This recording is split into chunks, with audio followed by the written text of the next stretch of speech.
Un grupo de artistas y científicos anunció que había creado el alimento más perturbador de la historia: carne cultivada en un laboratorio, pero no de vaca, ni de pollo, ni de cerdo. Carne cultivada a partir de células humanas. La propuesta no era venderla en supermercados, ni abrir restaurantes. Era un experimento conceptual, una provocación lanzada al mundo para preguntar hasta dónde estamos dispuestos a llegar en nombre de la comida ética.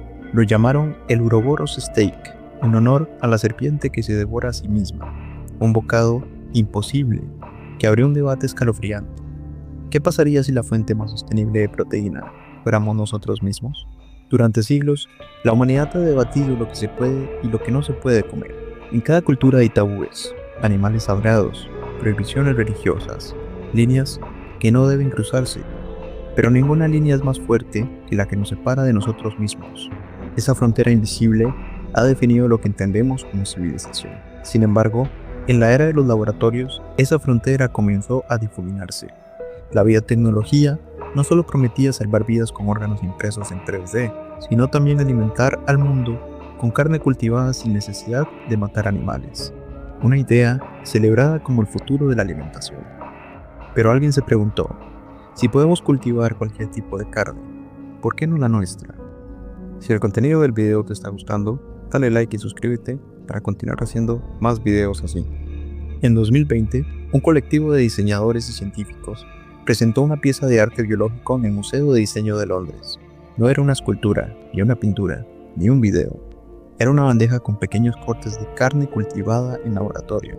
La diferencia es que el tejido provenía de células humanas donadas voluntariamente. La pieza fue bautizada como el Uroboros Steak. No era un alimento legal, no era un producto en venta, no era ni siquiera algo destinado a ser comido. Era un espejo colocado frente a la sociedad. Si buscas una proteína sin sufrimiento, aquí tienes la opción más radicalmente ética. El simple hecho de exponerlo fue suficiente para generar un torbellino de titular. La noticia se expandió como pólvora. Carne humana en restaurantes del futuro, decían algunos medios. Otros lo llamaban el canibalismo ético. Aunque los creadores insistieron en que no se trataba de promover su consumo, el mensaje ya estaba fuera de control. La polémica atrajo tanto rechazo como fascinación.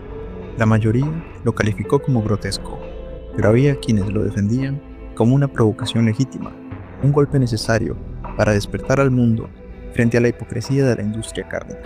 El Uroboros Steak planteaba una pregunta imposible. Si el problema moral de comer carne es el sufrimiento animal, ¿qué ocurre cuando la carne se cultiva a partir de células humanas donadas de manera voluntaria, sin dolor, sin muerte? ¿Es eso un alimento ético o el colapso total de nuestras normas culturales? El colectivo detrás de la obra argumentaba que no estaban promoviendo el consumo real, sino desafiando el pensamiento colectivo. Querían que la gente se enfrentara a su propia incomodidad. Las encuestas en redes sociales mostraban un patrón claro. La mayoría sentía repulsión inmediata, pero al mismo tiempo reconocían que la idea los obligaba a pensar. Algunos decían: es repugnante, pero lógico. ¿Qué diferencia hay entre cultivar pollo y cultivar tejido humano si ambos son células vivas? Ese era el verdadero éxito del experimento: abrir una grieta en la percepción, convertir lo impensable en una pregunta real. Los expertos en bioética reaccionaron de inmediato. Algunos calificaron la pieza como irresponsable, porque trivializaba los límites éticos de la biotecnología. Otros, sin embargo, la defendieron. El objetivo del arte no es dar respuestas, sino exponer preguntas incómodas. La ciencia ya cultivaba órganos humanos para trasplantes, piel para víctimas de quemaduras, tejidos para pruebas médicas. La línea entre medicina y alimentación parecía demasiado delgada cuando se empujaba al límite. La idea no murió en el museo. En series, novelas y películas comenzó a aparecer la referencia: carne cultivada, sociedades futuras donde la proteína humana era un recurso más. Lo que había empezado como una instalación artística pasó a formar parte del imaginario colectivo, como una visión oscura del porvenir. El Uroboros Steak no se vendió, nadie lo probó, nadie lo comercializó, pero su sola existencia fue suficiente para marcar un antes y un después en la forma de discutir la comida del futuro. En las culturas existen prohibiciones alimenticias. Algunas vetan la carne de cerdo, otras la de vaca, Otras prohíben ciertos pescados, pero hay un tabú universal: la carne humana. No importa el continente ni la religión, esa frontera ha sido marcada como la línea que no se cruza. Esa línea es tan poderosa que no se basa solo en religión o en leyes, sino en un instinto profundo. Es el espejo que define lo humano. El día en que alguien plantea romperlo, incluso de forma simbólica, se sacuden los cimientos de lo que entendemos como civilización. El Uroboros Steak se aprovechó de esa línea para provocar. No fue diseñado para alimentar, sino para incomodar. Era carne cultivada en laboratorio, como la de pollo o vaca que ya existían en proyectos de biotecnología. La diferencia era que las células provenían de un origen humano voluntario. Los creadores decían: si aceptas la carne cultivada de un animal, ¿qué te impide aceptar la carne cultivada de ti mismo? Era un golpe directo al estómago del espectador. El proyecto se presentó como una pieza artística, no como un avance científico, pero la delgada línea entre ambos mundos hizo que muchos no lo distinguieran. Para unos, era un experimento perturbador de bioingeniería; para otros, una crítica política sobre la industria alimentaria. Los organizadores lo defendieron. No había intención de que nadie lo comiera. El objetivo era exponer la contradicción de una sociedad que pide sostenibilidad, pero que sigue negándose a enfrentar las decisiones éticas que eso implica. La historia humana tiene episodios donde la crisis de hambre empujaron a romper tabúes: guerras, naufragio, hambrunas. Esos relatos aparecen como advertencias de hasta dónde puede llegar la desesperación. El Uroboros Steak no apelaba a la necesidad, sino a la posibilidad. No hablaba de sobrevivir, sino de elegir. Y esa elección era la que lo hacía tan perturbador. No era el hambre lo que empujaba la propuesta, sino la idea de que el consumo podía convertirse en un acto ético y consciente. Los activistas animalistas lo miraron con ambigüedad. Algunos lo rechazaron por completo, otros lo defendieron como un ejemplo radical de carne sin sufrimiento. Las industrias cárnicas lo utilizaron como un argumento para atacar la carne cultivada en general. Hoy presentan esta carne tabú, mañana querrán reemplazar todo lo que comemos. Mientras tanto, en Internet, la polarización fue absoluta. Memes, bromas, indignación y debates interminables. Lo perturbador no era solo el alimento imposible, sino la facilidad con la que la gente se enganchaba al discutirlo. Los expertos en ética científica comenzaron a publicar artículos sobre el tema. Decían que el proyecto no podía considerarse canibalismo, porque no implicaba muerte ni sufrimiento. Pero sí habría una grieta filosófica. ¿Qué significa comer? ¿Qué significa alimentarse? ¿Hasta dónde puede llegar la manipulación biológica sin perder el sentido de lo humano? Las universidades lo tomaron como caso de estudio. Los debates se centraban en si lo perturbador era el acto en sí o la incomodidad de enfrentarse a él. En el fondo, el Uroboros Steak no hablaba de biología, sino de identidad. La pieza funcionaba como un espejo. Los que la veían tenían que confrontarse con su propio rechazo, con el asco instintivo, con la incomodidad de considerar lo inconcebible. Ese era el poder de la propuesta. No necesitaba que nadie lo probara, bastaba con verlo para sentir el golpe psicológico. Al final todo se reducía a una pregunta: si el futuro de la alimentación depende de la carne cultivada en laboratorio, ¿dónde ponemos los límites? ¿Es solo una cuestión de eficiencia, de sostenibilidad, de salud? ¿O hay algo más profundo que protege esta frontera invisible que nos negamos a cruzar? El Uroboros Steak no ofrecía una respuesta, solo dejaba la pregunta suspendida en el aire, como una sombra que persigue la ciencia moderna.